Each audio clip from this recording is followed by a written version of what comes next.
네, 지금 최근에 이제 중국에 이어서 미국이나 유럽, 인도 이렇게 글로벌 공장으로 셧다운이 지금 진행되고 있는 상황인데요.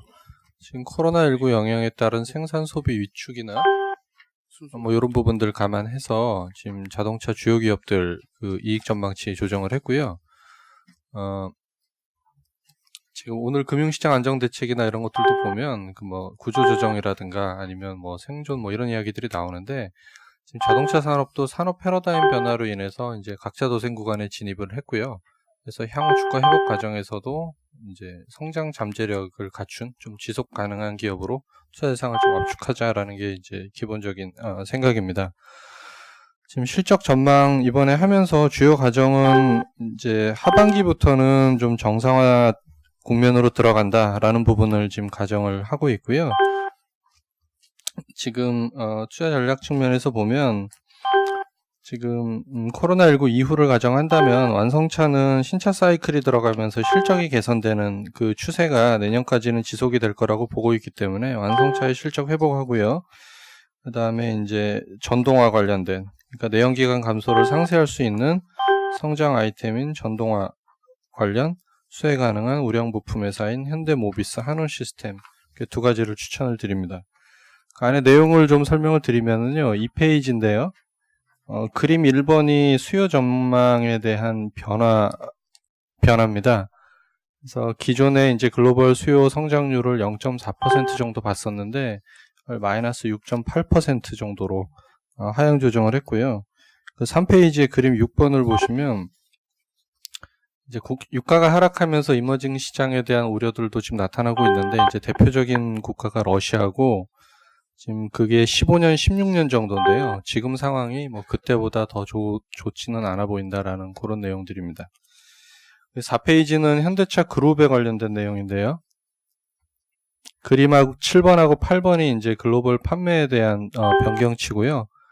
697만 대로 마이너스 2%, 그러니까 기존 대비로는 4.7% 정도 하향 조정을 했습니다. 판매를 줄였지만 좀 체크해 볼 만한 거는 그림 9번, 그림 10번인데 지금 기아차의 인도시장 판매가 굉장히 좋다라는 거고요. 그 다음에 그림 11번, 12번을 보시면 현대기아차가 신차 사이클이 진행이 되면서 마켓시어 개인하는 모습들이 나타나고 있다라는 부분들은 지금 주가 하락 과정에서는 좀 눈여겨볼 만한 내용인 것 같습니다.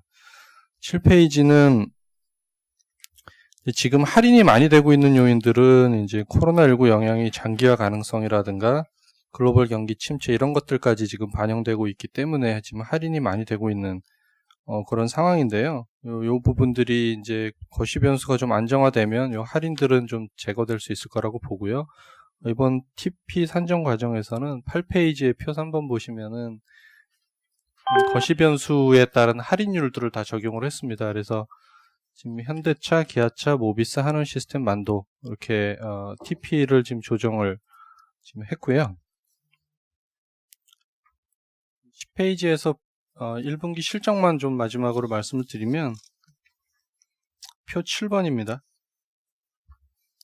1분기가 아까 말씀드렸던 그런 판매량 감소라든가 그런 부분들 때문에 그 현대차는 영업이익 기준으로 한 6,300억 정도 보고 있고요. 기아차는 한 3,000억 정도 예상을 하고 있습니다. 모비스는 뭐 뒤에 세부 내용이 있는데 뭐 AS 쪽은 좋은데 모듈 쪽은 흑자 나기 좀 힘들었을 거라고 보고 있고요. 지금 한원 시스템 같은 경우에는 이제 이노가닉 그로스 때문에 지금 플러스가 나는 거고요. 만도도 아마 영업이익이 흑자 나지는 않을 걸로 지금 예상을 하고 있습니다. 그래서 이런 부분들을 감안해서 지금 이익 전망치나 목표 주가에 대한 조정이 있었습니다. 나머지 종목별 내용은 그 뒤에 참고해 주시고요. 이상입니다.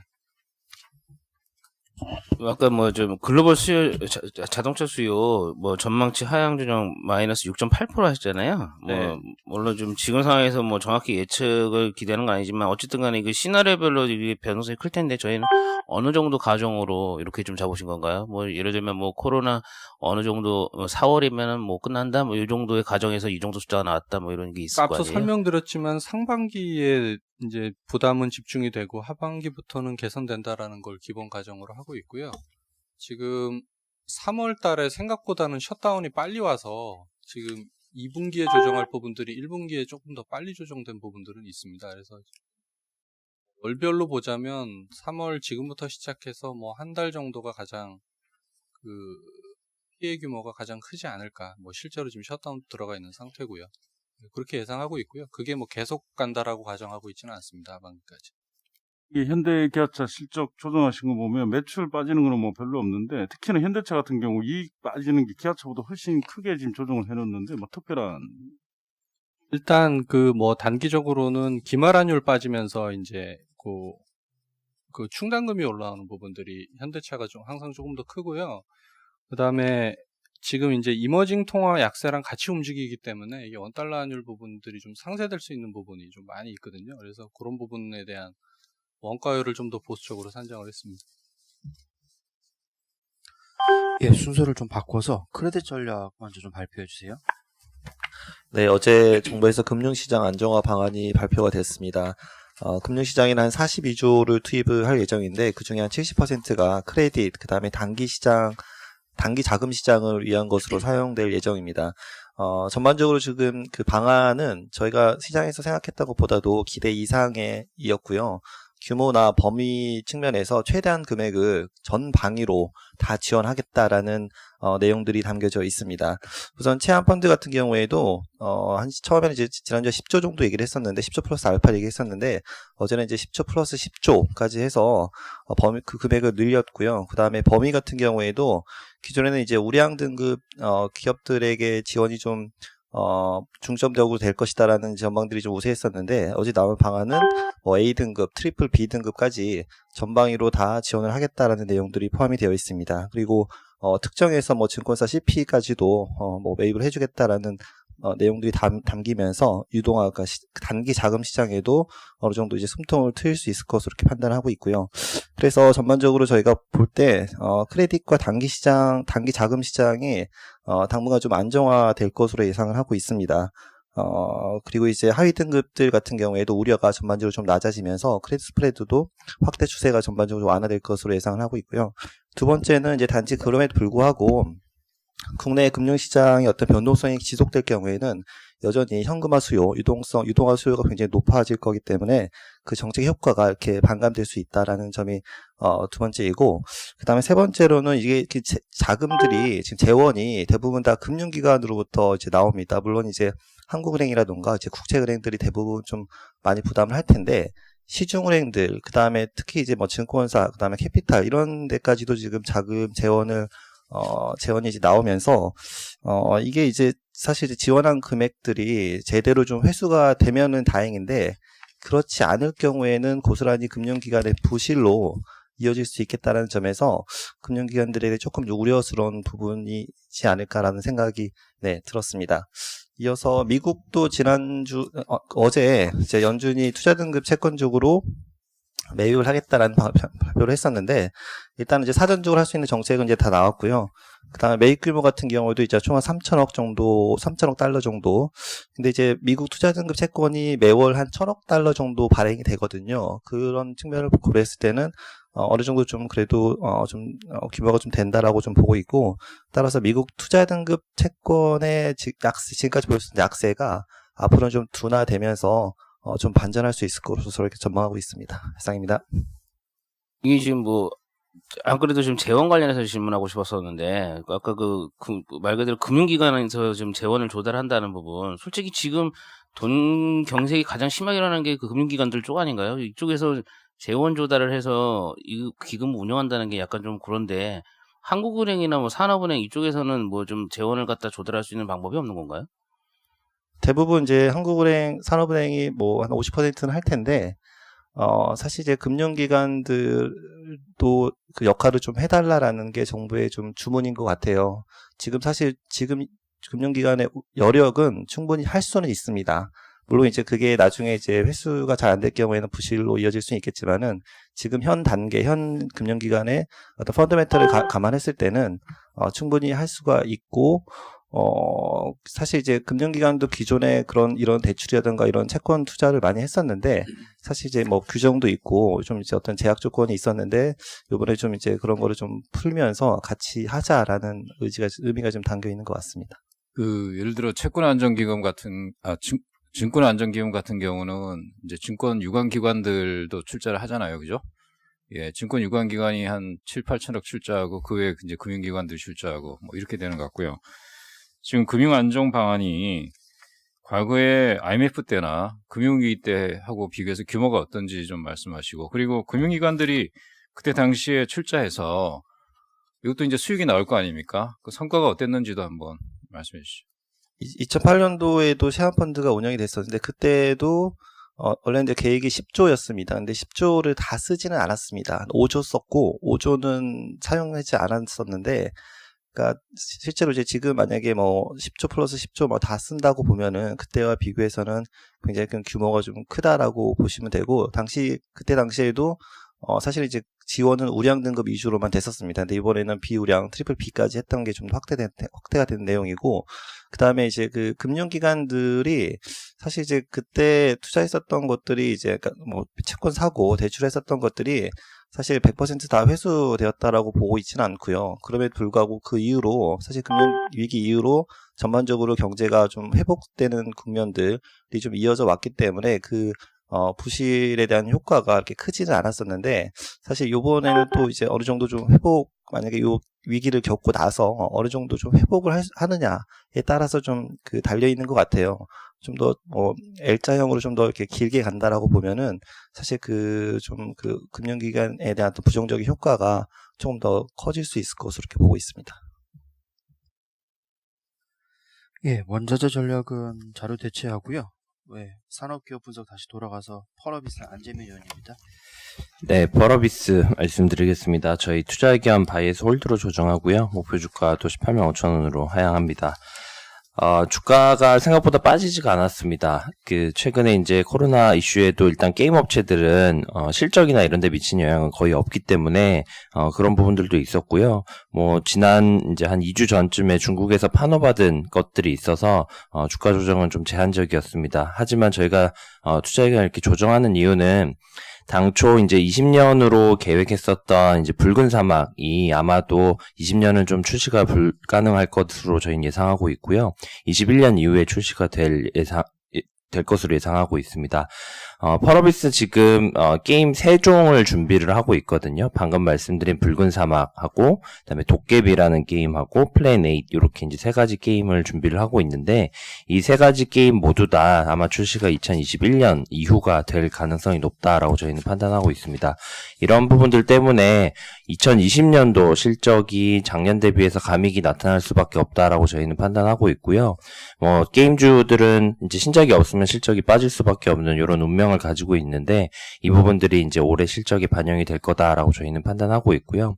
다만 이제 21년 저희 상반기 중에 붉은 사막 출시를 예상을 하고 있는데, 21년도에는 이제 실적 성장이 다시 크게 나타날 것으로 좀 기대는 하고 있습니다. 하지만 말씀드린 대로 2020년까지는 실적에 대한 물음표가 좀 있을 수 있고요. 그다음에 이제 붉은 사막에 대한 기대감들이 저희는 조금 하반기나 거의 연말이 좀 되어야, 일정이 좀 구체화가 되어야 기대감이 올라올 것으로 보는데, 그때까지는 조금 주가는 약할 수 있다라고 판단하고 있습니다. 20년도에 신작이 하나도 없는 것은 아닙니다. 출시될 게임들이 있는데요. 방금 이제 최근에 주가가 어떤 요인들 중에 이브 온라인이라는 게임이 이제 중국에서 네디즈가 퍼블리싱을 하는데요. 이게 이제 판호를 최근에 받았고 2분기 중에 출시가 될 겁니다. 그리고 섀도우 아레나라는 게임이 3분기 중에 출시가 될 예정인데, 다만 이제 이 2개 게임이 매출이 크게 기여하는 게임들은 아니기 때문에, 저희는, 일평균 이브 온라인 같은 경우에 5천만 원, 섀도우 아레나 같은 경우에 1억 정도를 지금 추정을 해놨는데요. 이 부분들이, 실적이 크게 기여하지는 못할 거다라고 저희는 판단하고 있습니다. 이상입니다. 네, 삼성 SDS 김동현 의원입니다. 예, SDS 말씀드리겠습니다. 펀더멘탈이 상대적으로 좀 견조한 편으로 보고 있고요. 영향이 없지는 않습니다. 코로나19 때문에 신규 IT 서비스 프로젝트가 집행이 지연이 되고 있고, 대외 고객을 작년부터 많이 늘리고 있는데 증가세가 좀 둔화가 되고 있고, 주로 상반기에 이런 영향이 집중적으로 나타날 걸로 보입니다. 하지만 IT 서비스 매출의 3분의 2를 차지하는 아웃소싱 매출은 고객사들, 그러니까 삼성전자 등 계열사들이 경상적인 업무 수행하는데 필수적으로 발생을 하기 때문에 기본적으로 깔고 가는 게 있어서 좀 안정적이고요. 수년금도 거의 4조 원 보유하고 있기 때문에 리스크는 거의 없다라고 보고 있습니다. 최근 현상이 재택근무나 온라인화 확대인데요. 이런 비대면 경제 인프라 구축, 즉 디지털 트랜스포메이션 가속화될 걸로 보고 있고요. 삼성그룹은 클라우드 전환이 이미 그룹 차원에서 상당히 올라왔고, LG하고 SK그룹이 이제 3, 4년 내에 클라우드 전환을 거의 90% 이상 하겠다라고 얘기를 하고 있고, 이런 것들은 중견 이하 기업들 그리고 공공부문까지 확산이 될 걸로 예상을 합니다. SDS가 추구하는 그 4대 전략사업 주도의 성장이 중장기적으로 계속 유효하다라고 보고 있습니다. 상반기 매출 영업이익 전망치를 8%, 24% 하향 조정을 했습니다. 그리고 글로벌 피어들 주가 변동 반영을 해서 목표 주가를 27만원에서 21만원으로 하향 조정하고요. 1분기 영업이익은 1,700억이 좀 안 나올 걸로 보여서 일단 컨센 자체는 아직까지 크게 변하지 않은 상태에서 괴리는 좀 있을 걸로 보고 있고요. 밸류에이션은 PER 15배, PBR 1.5배인데 사상 최저 수준입니다. 이상입니다. 예, 다음 풍산 변주만 의원입니다.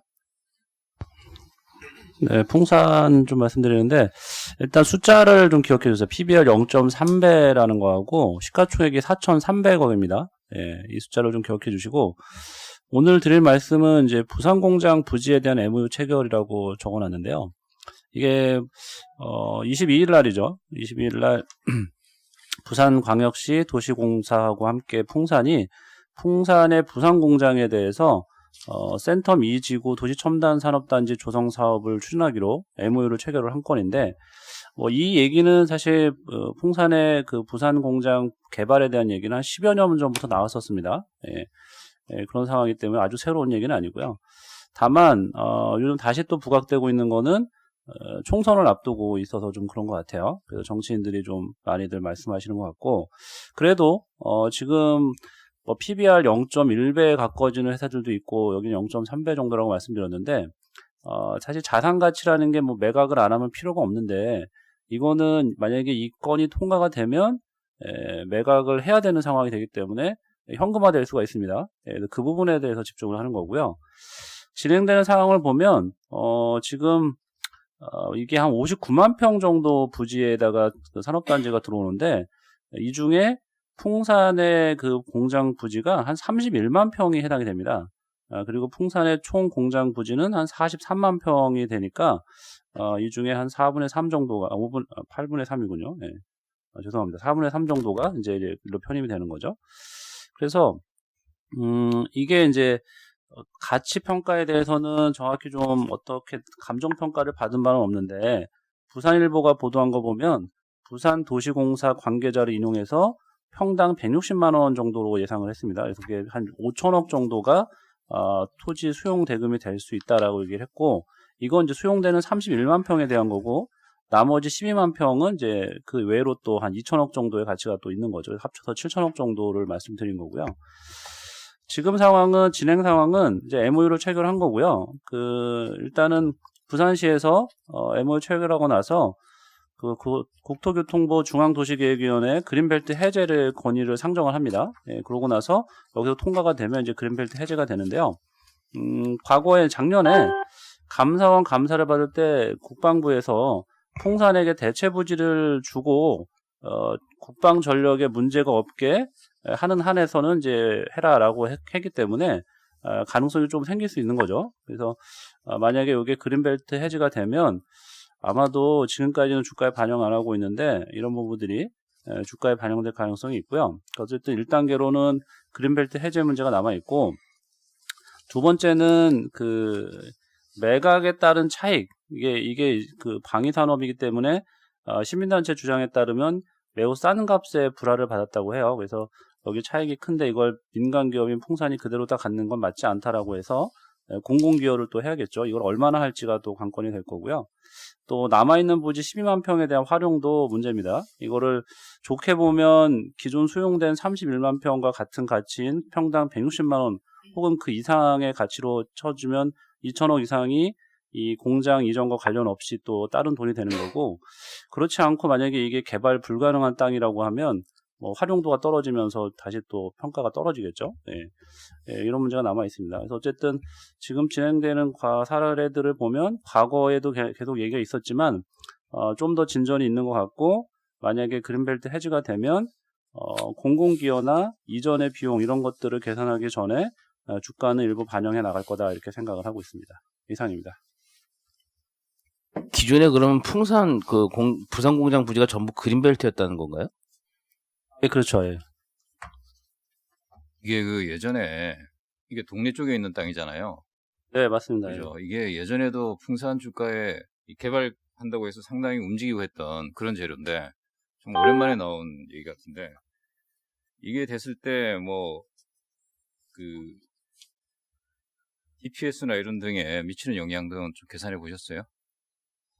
그 부분은 이제 말씀드렸지만 저희가 한 7천억 가치의 그 43만 평에도 7천억 가치라고 말씀을 드린 거는 이제 그쪽에 도시공사에서 나온 그 평당 160만 원을 생각을 한 거고요.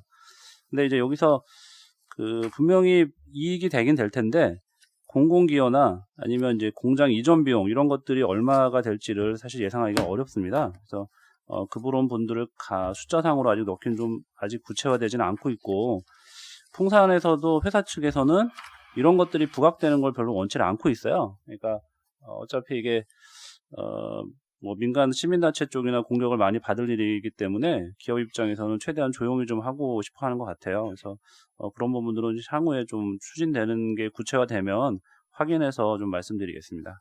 그 부산 공장의 캐파 그럼 전체 몇 % 수준인가요? 밑에 표 보니까 뭐 사업장별로 이렇게 좀 나와 있는데 캐파는 안 나와 있어서. 그걸 이제 이게 방위산업이기 때문에 그런 걸 잘 말씀을 안 해주시는데요. 일단 저도 그 부지 면적으로 좀 일단 대략 보시면 될 것 같아요.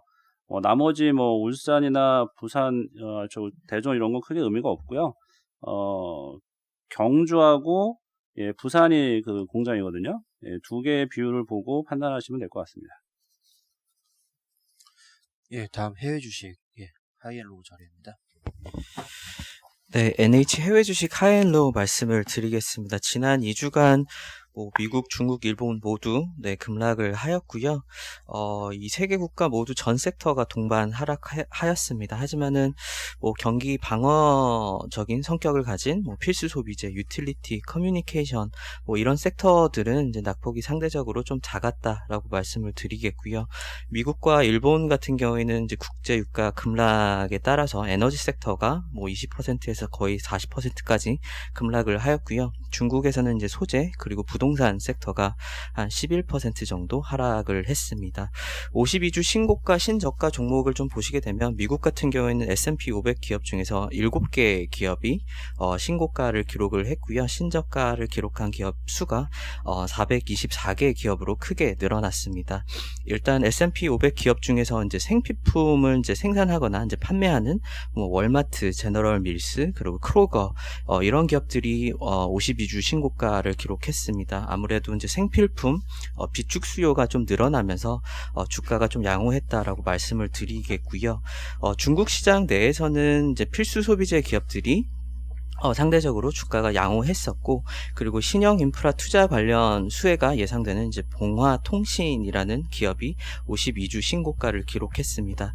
이 CSI 300 지수 내에서 중국 기업 중에 한 8개 기업이 신고가를 경신을 했고요. 신저가 기업은 98개입니다. 일본 같은 경우에는 한 2개 기업만이 이제 신고가를 경신을 했고요. 411개 기업이 이제 신저가를 기록을 했습니다. 일단 NTT 도코모가 17년여 만에 최고가를 경신을 했는데 5G 통신 요금제가 이제 출시가 되면서 이제 주가가 좀 양호했었고요. 웰시아 홀딩스라고 하는 이제 약국 체인 기업이 있는데, 이 기업 같은 경우에는 코로나 확산 우려 때문에 이제 마스크와 기타 의약품 제품 판매 증가 기대감으로 신고가를 기록했습니다. 기타 내용은 이제 자료를 참고를 해주시면 감사하겠습니다. 이상입니다. 아까 중국 쪽 언급하실 때 신형 인프라 투자 언급하셨잖아요. 이게 좀 뭔가요? 5G나 이런 쪽 얘기하는 건가요? 예, 신형 인프라 투자라고 하면 이제 도시간 고속전철, 그리고 이제 도심에 있는 지하철이나 경전철, 그리고 이제 5G 기지국이 있고요. 특고압, 그리고 이제 데이터 센터, 인공지능, 뭐 등등이 있습니다. 그래서 이제 기존 같은 경우 이제 인프라 투자 관련돼서 대부분 이제 뭐 도로나 전력이나 아니면 이제 뭐 철도 이런 쪽을 많이 했었는데요. 최근에 이제 중국 정부가 결국은 전략적으로 육성하고자 하는 그 산업에 대해서 예, 좀 더 이제 부양하고자 하는 그런 의지들이 있습니다. 그래서 이런 부분에서 이제 좀 중국에서 최근에 많이 화두가 되고 있습니다. 이거는 이제 조만간에 자료가 돼서 나올 겁니다. 예. 네, 이어서 아시아 코어 이쿼티 같이 발표해 주세요. 예, 아시아 코어 이쿼티에 대해서 말씀드리겠습니다. 이번에 이제 종목은 승풍홀딩스입니다. 중국 최대 이제 항공 화물 운송 기업이고요. 당일이나 이길 배송에 이제 강점을 가지고 있습니다. 이 회사의 투자 포인트 크게 세 가지로 볼 수 있습니다. 코로나19 사태에도 불구하고 택배 배송량이 증가했다는 겁니다. 타 업체들 같은 경우는 택배 업체들의 임직원 업무 복귀 지연이나 아니면 이제 가맹점이 코로나19로 인해서 좀 조업적의 의지가 활발하지 않았습니다. 반면 이 순풍홀딩스는 직영점을 운영하고 있고요. 그리고 이제 춘절 연휴 기간에도 이제 택배 서비스를 중단하지 않았고, 그리고 중국 정부가 원하는 방역 물품 운송에 적극적으로 나섰습니다. 그리고 이제 최근에 이제 기업들의 조업 재개율이 이제 빠르게 올라오고 있는데, 여기에 결국은 시간이 단축시키기 위해서 항공운송 수요가 급증하면서 이 회사가 이제 수혜를 받고 있습니다.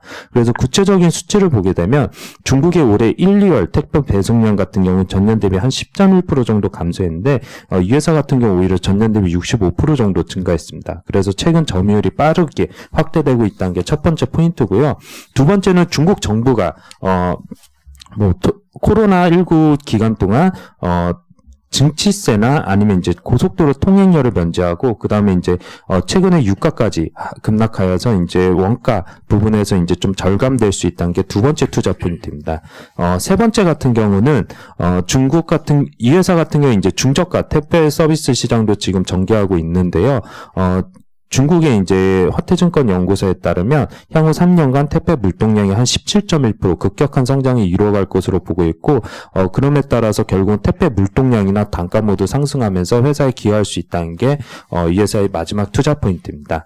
그리고 6페이지 보시면요, 최근에 이제 중국에서 이슈가 되었던 세 가지에 대해서 말씀드리겠습니다. 중국 증시도 앞서 말씀드렸던 것처럼 급락했습니다. 그래서 이제 보감회에서 조건에 부합하는 보험사들의 주식 투자 비중을 이제 확대할 것이라고 얘기했고요.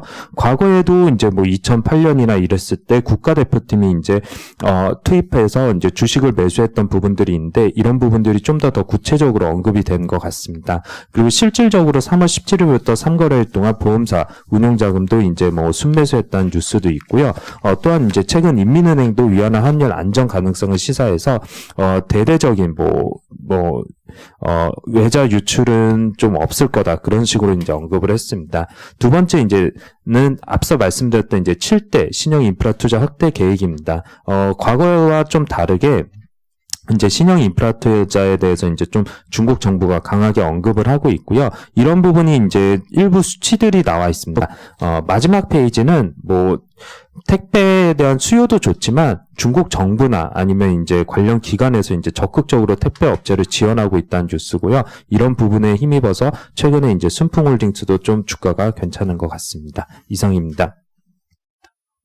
조윤주 연구원이 어제 미국 의회 등 미국 시장 업데이트 하시죠. 네, 트럼프 재정정책 부양 패키지가 이제 어느 정도 합의에 다가갔다라는 뉴스 보도가 있었습니다. 그래서 낸시 펠로시가 직접 언론 보도를 통해서 합의에 다 달았다라고 얘기를 했고요. 규모는 2조 달러 수준으로 생각하시면 될 것 같습니다. 그래서 기존에 상원이 내세운 법안에서 원래 민주당에서 반대했던 5천억 달러 규모의 산업지원금에 대한 합의가 이루어졌고요.